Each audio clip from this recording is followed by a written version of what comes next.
Boa noite, amados irmãos e irmãs. Graça e paz. Amém? Feliz ano novo. Amém? Cumprimente o seu irmão que está do seu lado. Diga para ele: feliz ano novo. Que Deus abençoe ricamente a sua vida. Louvado seja o Senhor. Glória a Deus. Bom demais. Irmãos, o negócio é o seguinte: orem por mim, porque esse é o quarto sermão que eu prego desde ontem à noite. Então, ontem à noite, ano novo, foi tranquilo. Hoje de manhã, a maioria de vocês dormindo, e a gente viveu um momento abençoado, quebrantamento aqui. E no culto 5h30 eu preguei um sermão em João 3 de 9 pontos. Calma, não vou pregar de novo, tá? Fique tranquilo, está no site se você quer aprender um pouquinho mais.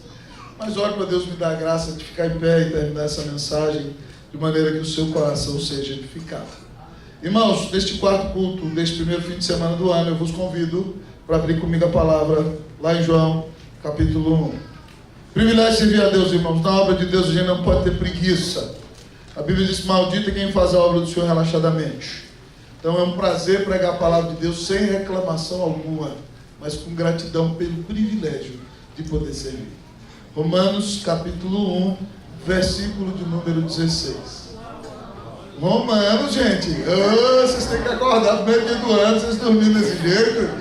Que é isso? Brincadeira, viu? Vou te contar. Romanos, gente. João foi no culto anterior. Romanos capítulo 1. Romanos capítulo 1. Romanos 1. À medida que você encontrar o texto, fique em pé. Prepare-se, esse livro é perigoso. Foi escrito por alguém que foi convertido subitamente no caminho. E Lutero, Agostinho, Paulo e John Wesley se converteram quando leram esse livro. Fique esperto, algo novo pode acontecer na sua vida hoje.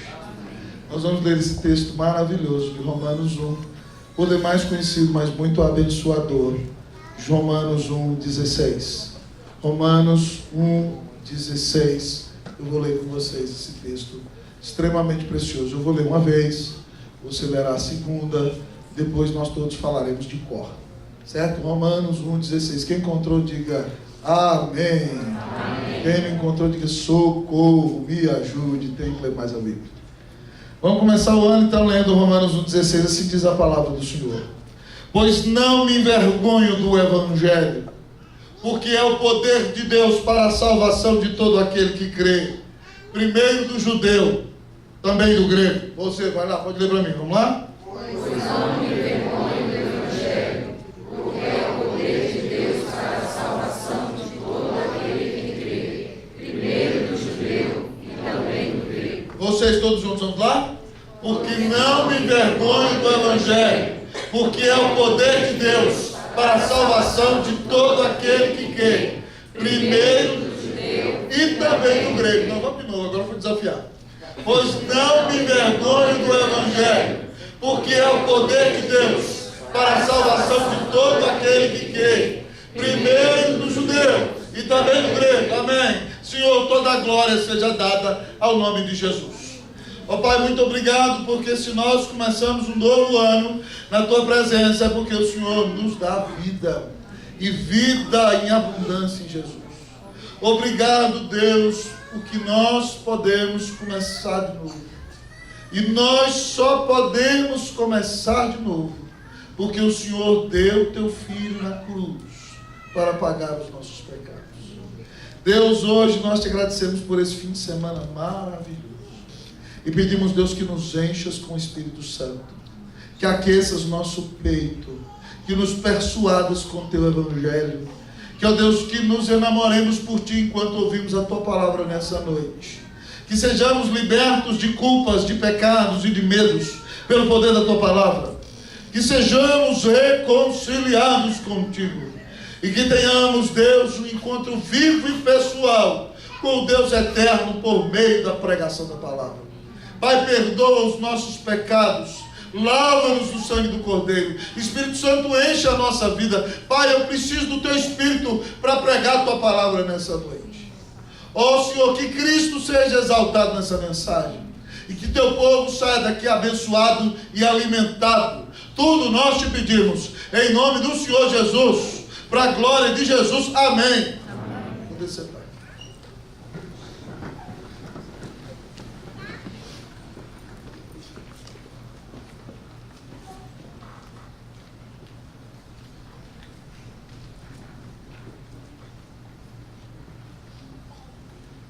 Certa feita, amados amigos, irmãos, membros desta igreja, queridos que nos visitam, no belíssimo parque de Londres, chamado Hyde Park, numa tarde primaveral, onde pessoas estão acampadas com suas famílias naqueles pastos verdejantes, sorrindo e brincando, num coreto onde os ingleses estavam acostumados a fazer discursos, se levanta um orador cético e começa a discursar a uma pequena multidão que se forma naquele lugar, dizendo: dizem que há Deus, mas eu não o vejo.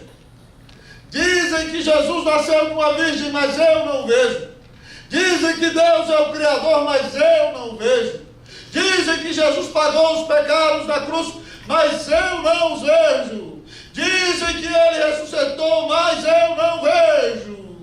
Dizem que a vida após a morte, mas eu não vejo. Dizem que a vida é eterna, mas eu não vejo. E a multidão que estava ali, aplaude. Depois que aquele homem termina o seu discurso, passava ali com sua varinha no chão do cego e pediu que o levassem ao coreto. E assim que o outro homem terminou de discursar, começou o cego o seu discurso. Dizem que hoje há uma belíssima tarde primaveral na cidade de Londres. Dizem que o sol brilha com todo o seu esplendor, mas eu não vi. Dizem que os pastos do Hyde Park são verdejantes, mas eu não vejo. Me contam que as famílias e pessoas sentadas estão sorrindo ao conversar, mas eu não vejo. Me dizem que não houve neste ano nem um dia tão lindo em Londres como este, mas eu não vejo. Como vocês podem perceber, eu não passo de um cego. O fato de que você não veja muitas das grandes obras de Deus a seu favor não significa que Ele não existe, que Ele não faz. Mas talvez que você está caracterizado por uma terrível enfermidade de cegueira espiritual. Mas louvado seja Deus, que te ama e pode curar você dessa terrível enfermidade, abrindo seus olhos nesta noite. E para que os seus olhos sejam abertos e você veja as maravilhas de Deus, e receba de graça a salvação que Ele oferece na pessoa de seu Filho Jesus Cristo. O Senhor nos chama, amados amigos e irmãos, a contemplar a beleza do seu Evangelho. Neste texto que ora lemos, queridos irmãos e irmãs, o apóstolo Paulo escreve para os cristãos que moram em Roma, de maneira profunda e interessante, o que é verdadeiramente o Evangelho de Cristo Jesus. Ele explica de uma maneira que ninguém tinha explicado, a ponto de alguns comentaristas nos ensinarem que Paulo prega Romanos como se fosse o quinto Evangelho. E ele vai ensinar com profundidade acerca da doutrina do pecado, acerca da redenção, acerca da ação do Espírito nos nossos corações, acerca da eleição de Deus e acerca da vida que devem ter aqueles que foram comprados pelo sangue de Jesus. Mas tudo isso ele prega para ensinar a esse povo o que é o Evangelho. E talvez você me perguntasse: pastor, qual é uma boa meta para 2017? Sabe uma boa meta? Pregue o Evangelho. Ah, pastor, mas como é que eu vou pregar o Evangelho? Pare de desculpa, não me venha com churumelas. Você não tem que se envergonhar do Evangelho. Pastor, como é que eu prego o Evangelho? Que história é essa? Tem gente que morre de vergonha, fica com desculpa, eu não sei, vergonha é simples demais. É só você repetir a sua cosmovisão cristã, é só falar que existe um Deus, Criador, santo, justo e bom. Primeira coisa, Deus é Criador, santo, justo e bom e fez tudo para a sua glória. Segunda coisa, o homem se levantou contra esse Deus, pecou, ofendeu a santidade desse Deus, e agora esse Deus tem que derramar sobre ele a sua ira. Forte demais. Terceiro lugar, mas esse Deus que é justo e irado é um Deus bom e de amor, e se tornou homem na pessoa de Jesus, e veio à cruz e pagou o pecado do seu povo. Terceiro ponto, muito fácil. Mas quarto e último lugar, se o homem se arrepender dos seus pecados e crer que Jesus Cristo é o Filho de Deus, e único mediador entre Deus e os homens. Este homem será salvo, lavado pelo sangue do Cordeiro, reconciliado com Deus, perdoado de seus pecados, terá paz com Deus e terá vida eterna. Muito fácil, meu querido amigo e irmão. Você não pode vir com desculpas, mas você tem que tomar a postura de Paulo. Paulo afirmou para os romanos que ele dedica a sua vida para o Evangelho, porque ele não se envergonha do Evangelho. E nessa noite, o Senhor vai falar conosco nesse versículo e vai nos mostrar por que não se envergonhar do Evangelho. Que nesse ano de 2017, você não tenha vergonha de dizer que é crente, de dizer que é de família de crente, que tem ouvido o Evangelho desde menino, mas que nesse ano você tome postura.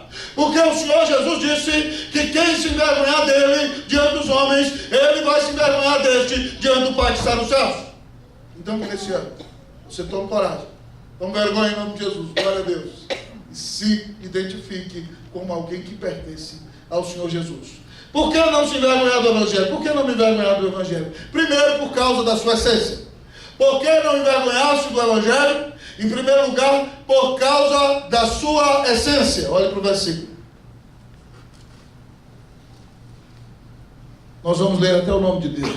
Eu vou ler uma vez, você lê outra vez. Pois não me envergonho do Evangelho, porque é o poder de Deus. Você.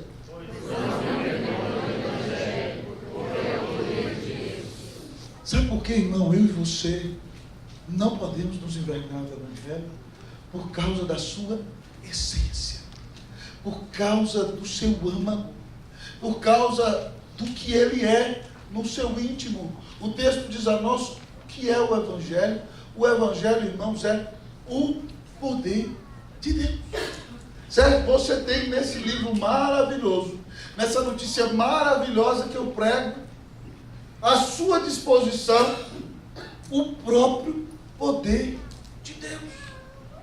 O que é isso, pastor? É verdade.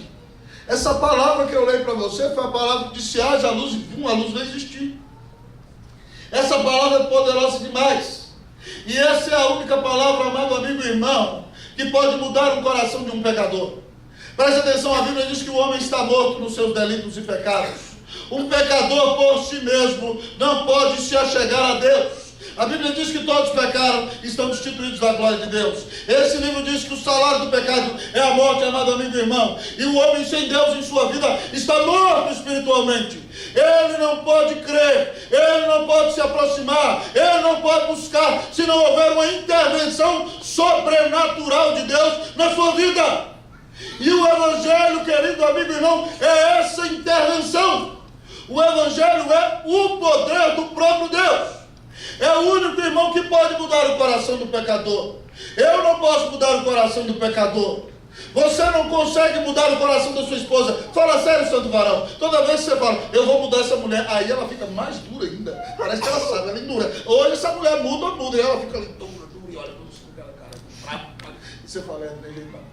E você, santa mulher de Deus, você fica ali, tem, como uma goteira, você acha que vai mudar esse homem? Você não tem poder. Você não tem poder de mudar nem a você mesmo. Só quem muda o coração do pecador, amado irmão, é o Evangelho. O Senhor Jesus, quando ressuscita e manda os discípulos cumprirem a missão, em Atos 1:8 ele diz: mas recebereis poder ao descer sobre vós o Espírito Santo, e sereis minhas testemunhas em Jerusalém, toda a Judéia, Samaria, até os confins da terra. O Espírito Santo, irmão, é o poder de Deus na nossa vida. Mas o poder do Espírito Santo atua neste livro, neste Evangelho, meu querido. Então eu e você não podemos nos envergonhar do Evangelho, porque ele é a arma mais poderosa que existe. Armas humanas têm poder de destruir, mas a única arma que tem poder de mudar os corações, de transformar a vida, de reconciliar homens com Deus, de ressuscitar mortos espiritualmente falando, é só o Evangelho de Jesus.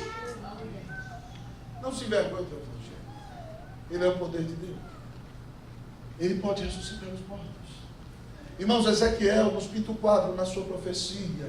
Naquele dia em que o povo de Israel está escravo na Babilônia e diz: nossos ossos se secaram, acabou nossa esperança, Deus se esqueceu de nós, queimaram as cidades deles, mataram seus familiares, suas mulheres foram abusadas diante de seus próprios olhos, eles são escravos numa nação cativa, eles dizem: Deus nos abandonou, acabou a nossa esperança. Então Deus levanta Ezequiel, bota Ezequiel numa visão no meio de um vale de ossos secos, pergunta para ele: filho do homem, esses ossos podem reviver? O vale de ossos secos são os pecadores, irmãos.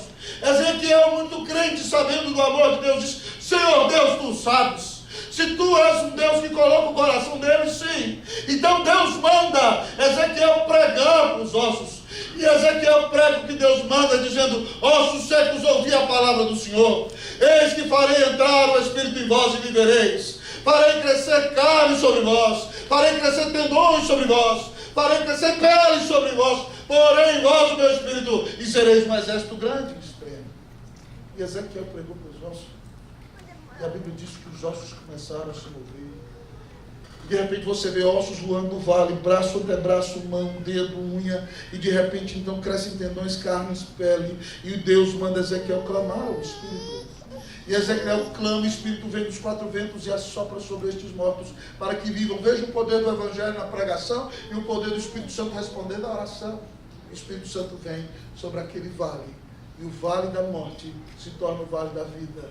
O vale da destruição se torna o vale da restauração. O vale da derrota se torna o vale da vitória. Quando a palavra do Evangelho é pregada e o Espírito Santo de Deus sopra a vida nos corações. Irmãos, eu quero lhes dizer que essa notícia maravilhosa de que Deus amou o mundo é poderosa para mudar a sua vida. No século XVI há um monge agustiniano que tem muito medo de Deus, filho de um advogado, filho de um homem mineiro, ia ser advogado. E de repente, numa tempestade, com raios caindo ao seu lado, ele clama a Ana, que era santa, que ele adorava: Santana, me ajuda! E de repente, então, pá, cai o raio do lado dele. Ele diz: eu vou ser sacerdote, e se consagra ao sacerdócio. Mas não tem paz no coração. Ele se enxerga pecador. E ele olha a Deus e vê Deus, um Deus de ira. Perguntaram aquele moço que já tem doutorado em teologia, o monge Martinho Lutero: Lutero, você ama a Deus? Ele diz: eu odeio a Deus. Quando eu vejo Deus, eu vejo um juiz com uma espada de fogo flamejante, pronto a me destruir por causa dos meus pecados, e eu não consigo satisfazê-lo. Ele já jejuou muitas semanas, ele tem subido escadas de joelho, nas noites gélidas da Alemanha ele dorme sem cobertor, já contraiu algumas pneumonias, tem açoitado as suas costas, ele faz muitas obras, mas não consegue obter paz no coração. E de repente então ele começa a ler a Bíblia. E de repente um dia, na sua leitura da palavra, quando tem que expor na igreja, ele lê: pois não me envergonho do Evangelho, porque é o poder de Deus para a salvação de todo aquele que crê, primeiro do judeu, também do grego, visto que a justiça de Deus se revela no Evangelho de fé em fé, como está escrito: o justo viverá pela fé.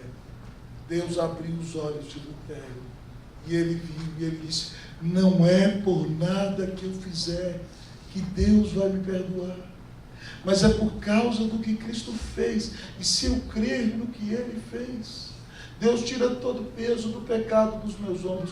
E aquele homem foi liberto, amados irmãos. E Deus produziu uma revolução naquela vida, que revolucionou a Alemanha, a Europa e o mundo inteiro, por meio da reforma protestante, porque um homem leu que o homem pode ser considerado justo diante de Deus pela fé naquilo que Cristo fez na cruz do Calvário. Louvado seja Deus. Só o Evangelho pode curar a angústia da alma. Só o Evangelho pode trazer paz para o coração. Só o Evangelho pode trazer transformação para a vida. vida. Se você está aqui hoje e é uma consciência pesarosa como Lutero, se você tentou agradar a Deus e não conseguiu, eu quero lhe dizer que a justiça de Deus na sua vida pode ser recebida pela fé no Filho de Deus que te amou e pagou os teus pecados na cruz do Calvário. O Evangelho pode trazer esperança para a sua alma, pode trazer paz para o seu coração, pode trazer alegria para o seu viver, pode te reconciliar com Deus. Ele te garante um lugar no céu. Creia no Evangelho. Você será transformado. Você vai experimentar na sua vida a ação do poder do próprio Deus. Não se envergonhe do Evangelho por causa da sua essência. Ele é o poder de Deus. Você tem se envergonhado do Evangelho? Mas o nosso texto continua a dar-nos essa pergunta. Por que não se envergonhar do Evangelho? Por causa da sua essência, sim, mas por causa do seu propósito. Por que não se envergonhar do Evangelho? Por causa da sua essência. Mas por que não se envergonhar do Evangelho? Por causa do seu propósito. O versículo diz: pois não me envergonho do Evangelho, porque é o poder de Deus para a salvação. Por que não se envergonhar do Evangelho? Por causa do seu propósito. O propósito do Evangelho, amados amigos e irmãos, é salvar, é reconciliar o pecador com Deus. É por isso, amados irmãos, que a missão precípua, inarredável, intransferível da Igreja de Cristo Jesus é anunciar aos pecadores que eles podem se reconciliar com Deus pela fé na salvação provista por Jesus na cruz do Calvário. Nós podemos e devemos fazer muitas outras coisas, mas o nosso negócio prioritário é o Evangelho. Nós temos excelentes universidades no mundo inteiro, irmãos. Mas se nós não abrirmos universidade, alguém vai ter que abrir. Que bom que nós abrimos para educar o nosso povo. Irmãos, a reforma abriu muitos hospitais, isso é muito bom. Mas quando abriu, outras pessoas abriram hospitais. E é bom que nós cristãos façamos obras de caridade, mas se nós não fizermos, outros vão fazer. Mas eu quero dizer para vocês o seguinte: se nós pararmos de pregar o Evangelho, a única esperança será ouvir o clamor das pedras. Porque se nós nos calarmos, o Senhor Jesus disse que as pedras clamarão. Mas que nós não esperemos chegar a esse ponto, porque nós podemos anunciar ao pecador que não há pecador tão sujo que o Senhor não possa lavar. Não há pecador tão inveterado que o Senhor não possa transformar.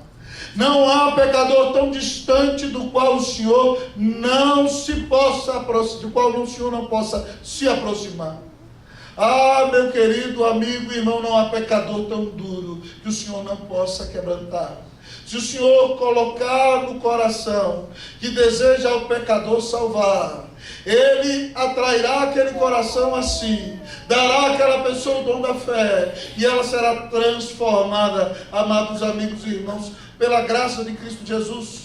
O grande propósito do Evangelho é mostrar ao pecador que ele não pode fazer nada por si mesmo para agradar a Deus. Que Cristo já fez tudo aquilo que ele precisava fazer para ser aceito diante de Deus. E que a única coisa que um pecador precisa é crer na bondade desse Deus, para receber na sua vida o perdão, a reconciliação, a paz, a alegria, a bênção de Deus na sua vida. Ah, meu querido irmão, a minha querida irmã, não se envergonhe do Evangelho, porque só Ele pode salvar.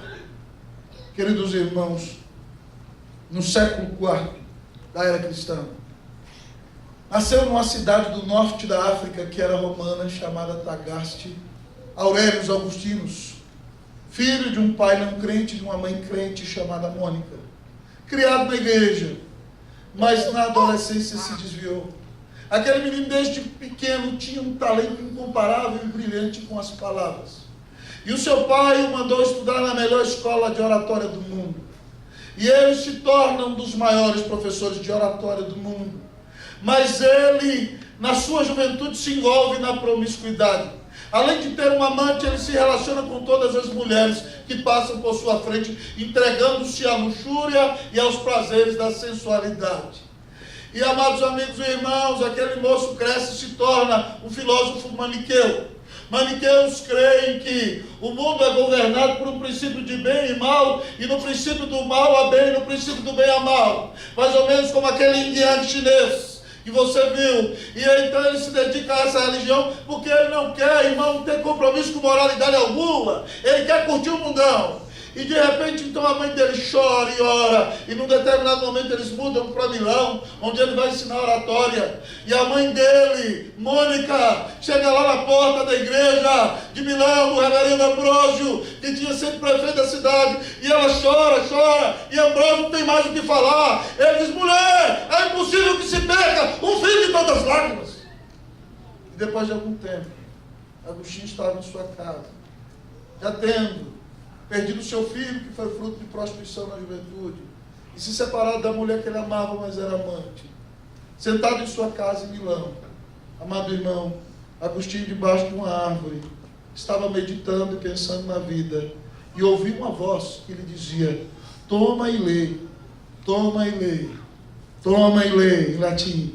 Ele meio que dormindo dizia: toma e lê. Ele ouviu essa voz: toma e lê, toma e lê. E ele levantou-se, abriu sua Bíblia, foi lá dentro, pegou a Bíblia, que ele achava história da carochinha, porque ele era um grande intelectual, é um dos maiores filósofos da história da humanidade. E de repente ele lê Romanos 13, de 11 a 14, que diz: e digo isto a vós outros que conheceis o tempo, já é hora de vos despertardes do sono, porque a nossa salvação está agora mais perto do que quando no princípio cremos. Vai alta a noite e vem chegando o dia. Deixemos, pois, as obras das trevas e revistamos-nos das armas da luz.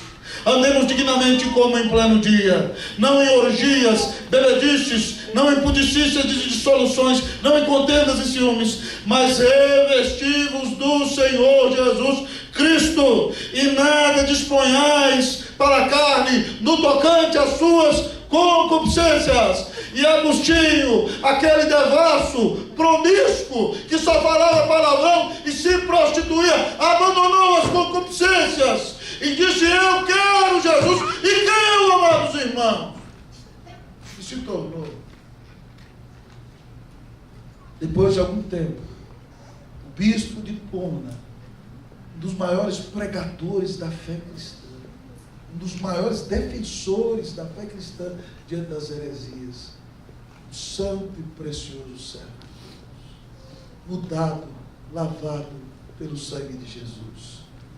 Se você era um religioso como Lutero, ou se você é um promíscuo como Agostinho, eu quero dizer para você que Jesus Cristo morreu na cruz para pagar os teus pecados. Se você crer nele, a sua vida será transformada. Até as suas loucas e tolas dúvidas contra um Deus Todo-Poderoso serão dirimidas, se você confiar que Jesus Cristo é o Filho de Deus, que morreu na cruz para pagar os teus pecados.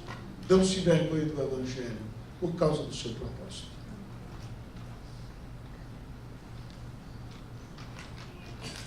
Você que está aí na galeria, você, filho do pastor, você tem se envergonhado do Evangelho? Não adianta se esconder atrás. Você tem se envergonhado do Evangelho? Sim ou não? Pode responder para o papai. Não? Amém, espera. Por que não se envergonhar do Evangelho?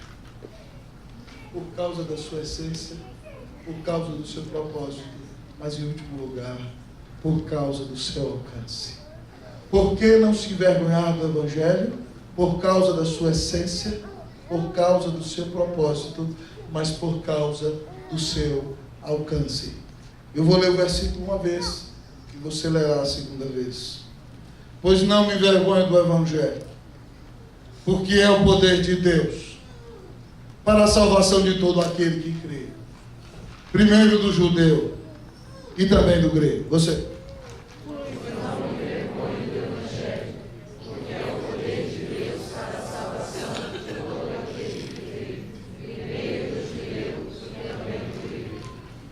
Louvado Porque, irmãos, nós não vamos nos envergonhar do Evangelho, porque o Evangelho é internacional. O Evangelho é global. Você acha que esse negócio de globalização começou no final do século XX, do século XXI? Não. Começou no coração de Deus. A internacionalização da verdade nasceu na eternidade. Louvado seja Deus. Você acha que esse negócio de aceitação do outro é de agora? Não. Você acha que essa questão democrática é para os dias de hoje somente? Não, meu irmão. A salvação de Deus é democratizada. Você não precisa ter uma nacionalidade específica. Você não precisa de um sobrenome específico. Você não precisa ter um saldo bancário de tanto. Você não precisa ser ou amarelo, ou branquelo, ou vermelho, ou negro. Não, meu irmão. O Evangelho é para todo aquele que crê. Seja judeu, que foram aqueles que recebem a revelação do Antigo Testamento, mas grego, e grego aqui significa gentio. Seja alguém de qualquer nacionalidade, de qualquer família, de qualquer país da terra. Ah, meu amigo e irmão, se você é africano, se você é europeu, se você é asiático, se você, meu amado amigo e irmão, é americano, creia em Jesus e você será salvo. Louvado seja Deus. Irmãos, nós não precisamos e não vamos e não podemos e não devemos nos envergonhar do Evangelho por causa do seu alcance. Em qualquer lugar da terra, seja numa tribo indígena embrenhada no Amazonas, que não teve contato com homem algum, ou no meio da savana da África, ou no norte gélido da Europa, se alguém se arrepender de seus pecados, se alguém acreditar que Deus nos amou, se alguém ouvir o Evangelho e crer que Jesus é o caminho, a verdade e a vida, o único mediador entre Deus e os homens, não importa o seu sexo, não importa a sua origem, não importa a sua cor, todo aquele que invocar o nome do Senhor será salvo. Louvado seja Deus. Por que não se envergonhar do Evangelho? Por causa do seu alcance. Irmãos, eu gosto de pensar então com vocês, ao final desse sermão, aquela cena, os antigos aqui já me ouviram pintar, mas a nossa consciência nos acusa. Pascal dizia que no coração do homem há um vazio do tamanho de Deus, só Deus pode preencher. Calvino, lendo desse livro de Romanos, diz que todos nós temos dentro de nós um senso de Deus. Até aquele que é contra Deus, no fundo do seu coração, ele sabe que Deus existe. Ele chama isso de sensus divinitatis ou semen religiones. Todo mundo tem dentro de si a imagem do seu Criador, tem a marca de quem fez. Não tem jeito. Você tem a marca de Deus em você. Mas, querido amigo e irmão, todos nós que não andamos com Deus, temos a nossa consciência perturbada e acusada vez por outra, pelos nossos pecados ou até pelo inimigo das nossas almas. Eu gosto de pensar, eu contei isso aqui numa formatura em Direito, do grande julgamento que há dentro da nossa consciência. Imagine que o tribunal de Deus foi instaurado dentro do seu peito. E de repente, então, você está sentado no banco dos réus. Deus eterno é o juiz. E se levanta no tribunal da sua consciência os acusadores, juntos, dois promotores, Satanás e o seu pecado. E eles vão começar a atacar você, e a primeira coisa que eles fazem é dar uma gargalhada. Até uma criança riu aí. Deus é eterno. Esse homem, essa mulher diz que é tua filha. Esse homem diz que é teu filho. Diz que te ama. Mas nunca faz uma oração. Nunca lê a tua palavra. Vive numa promiscuidade terrível. Se puder, se corrompe no trabalho. Fala mentiras o tempo todo. E vive uma vida de falsidade. Quando vem à igreja, dá uma de crente, mas no fundo te odeia e quer fazer o que se lhe dá na consciência e diz que é teu filho, te ama, é um hipócrita. Ó meritíssimo dos meritíssimos, não vejo como poderás justificá-lo. Ele ofende a tua justiça e a tua santidade. Hás de derramar sobre ele a tua ira, que faça cair sobre ele a tua espada. Ele está perdido, ele te ofendeu. E de repente então, você vai ali no tribunal da sua consciência se colhendo e vai dizendo: estou no sal, estou acabado, não tem jeito para mim, eu estou perdido. E de repente se levanta no tribunal o advogado e diz: meritíssimo dos meritíssimos, maior autoridade do universo, é bem verdade que este homem é culpado de todas as acusações que lhe foram feitas e de muitas outras mais, porque Satanás não lhe conhece o coração. Mas meritíssimo dos meritíssimos, que é meu Pai, eu sou o advogado de defesa dele. O Senhor, na plenitude dos tempos, me mandou ao mundo para morrer na cruz. E ele creu em mim. E eu paguei os pecados dele. E recebi na minha carne, no meu corpo, na cruz do Calvário, o peso de tudo aquilo que ele fez de errado. Meritíssimo dos meritíssimos, ele pecou, mas eu o amei. Eu dei minha vida por ele. E de repente você olha para o meritíssimo e fica perplexo no meio do tribunal, e quando ele diz que você crê, você diz: eu creio, eu creio, eu creio. E de repente você olha para o juiz, chegou a hora de que ele dê a sentença, e ele toma o seu martelo e olha para você e diz: eu te declaro justo, eu te declaro inocente, porque você creu no nome do meu Filho, Jesus Cristo, o Senhor. E você se levanta, feliz da vida, porque você foi perdoado, você foi amado, você foi lavado pelo sangue de Jesus. Diante de uma salvação tão maravilhosa como essa, eu quero lhe fazer uma pergunta. Você tem se envergonhado do Evangelho? Nunca ninguém te amou como o Senhor. A resposta natural hoje é: Senhor, perdoa-me de todos os meus pecados. Eu creio que Jesus Cristo é o Filho de Deus. E hoje eu entrego toda a minha vida totalmente em suas mãos. Ah, meu irmão, não só não se envergonhe, ame o Evangelho, creia no Evangelho, entregue-se em gratidão ao Evangelho, porque ninguém nunca te amou como este maravilhoso Salvador. Entregue-se ao Evangelho, por causa da sua essência. Ele é o poder de Deus. Por causa do seu propósito, só Ele pode salvar. Por causa do seu alcance, é para todas as pessoas da terra. Que Deus te abençoe com graça nessa noite. Que Deus te visite com salvação. Que esse ano de 2017 seja um ano para você dizer: eu sou a pessoa mais abençoada da terra e mais feliz deste mundo, porque eu fui lavado pelo sangue de Jesus. Eu fui transformado pelo Evangelho. Que Deus te visite com salvação e graça nessa noite, em nome de Jesus. Amém. Vamos orar nessa noite.